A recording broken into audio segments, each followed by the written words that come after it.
Now this is the setup for measuring antenna in the range of 300 to 900 megahertz. As you can see, we have connected to RF out at the transmitter end with 20 dB pad and RF in using 20 dB pad. Now here the transmitting antenna dipole is kept vertically polarized, and this is a stacked Yagi antenna where two Yagis are connected vertically. They are kept at around 600 megahertz with lambda by 2 to around 25 centimeter. So in this way the Yagi antenna is vertically polarized. We can change the plane of polarization with the help of this cube, and likewise we have to change the transmitting dipole antenna in the same plane of polarization. Now we have two similar looking antennas, end fire and broadside. As you can see, this is a broadside antenna. Now with dipole in vertical plane, if we connect the broadside antenna in this way, the both side gain is in this direction, and when we rotate it is azimuth plane or E plane. Similarly, we have a end fire antenna. End fire in this plane is azimuth and it is vertically polarized, and we have to keep it at 600 megahertz, all those to lambda by 2, and the both side gain direction is in end fed direction. Similarly, we have a disc cone antenna. So this will be in the range of around 500 to 1 gigahertz. The disc will be the radiating element here, and these are the cones. This is a phantom cone, unlike a Canadian cone where there is a proper disc.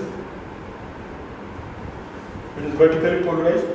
Similarly, we have a long wire antenna. It can be used for FM reception. Again, vertically polarized. Then we have cross dipole antenna, which is circularly polarized. Here it is left hand circularly polarized at around 800 megahertz.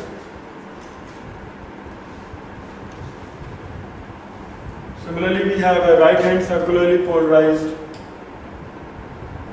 cross dipole ranging in 600 to 800 megahertz. Then we have a quad antenna. The quad antenna is connected in this way. A rod is connected with the help of 3 screws, and there are 3 loops. As you can see, the central loop is connected with the SMA connector, that is the feed loop, and this is the director, and this is the reflector loop, and this is tuned at around 600 megahertz. This is a single loop at 600 megahertz. Similarly, like we have seen the horizontal, the lambda by 2 arrays. Now this is a horizontally polarized lambda by 4 phase array.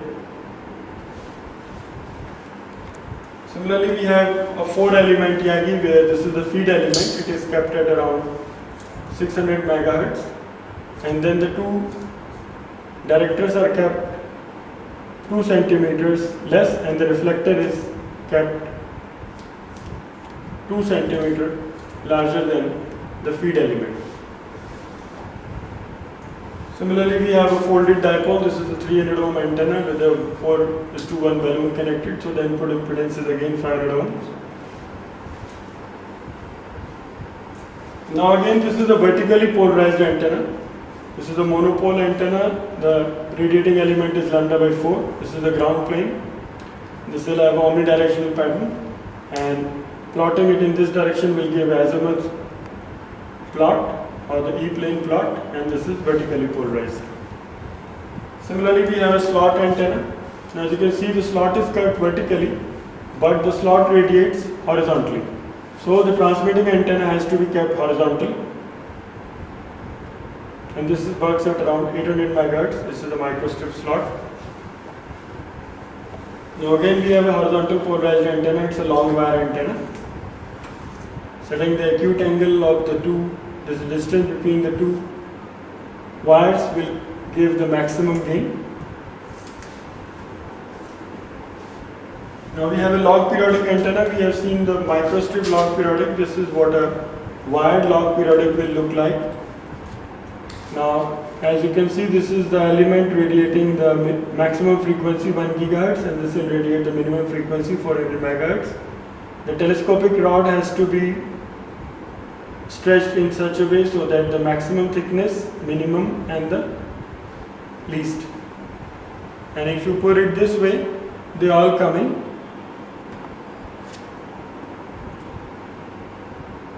straight line. So this is how a log periodic has to be set up.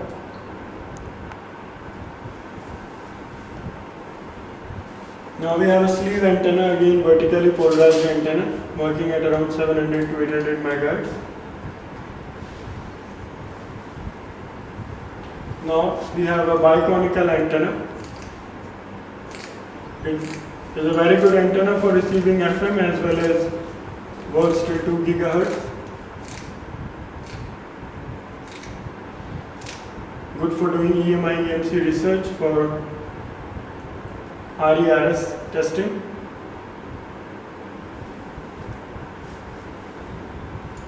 Now we have a helix antenna at around 800 MHz. The lambda by 4, the distance between or the pitch is around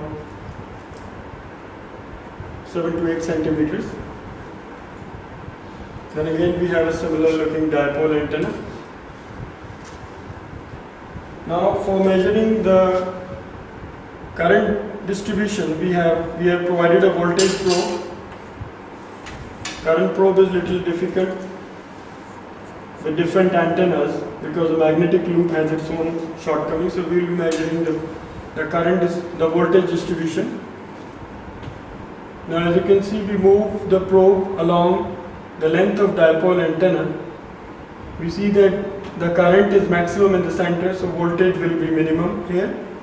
And as we go away, the voltage increases.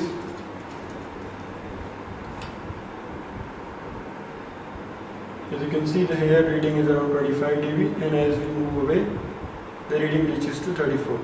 So the current is maximum in center, so the voltage is minimum, and similarly the voltage is maximum at the ends.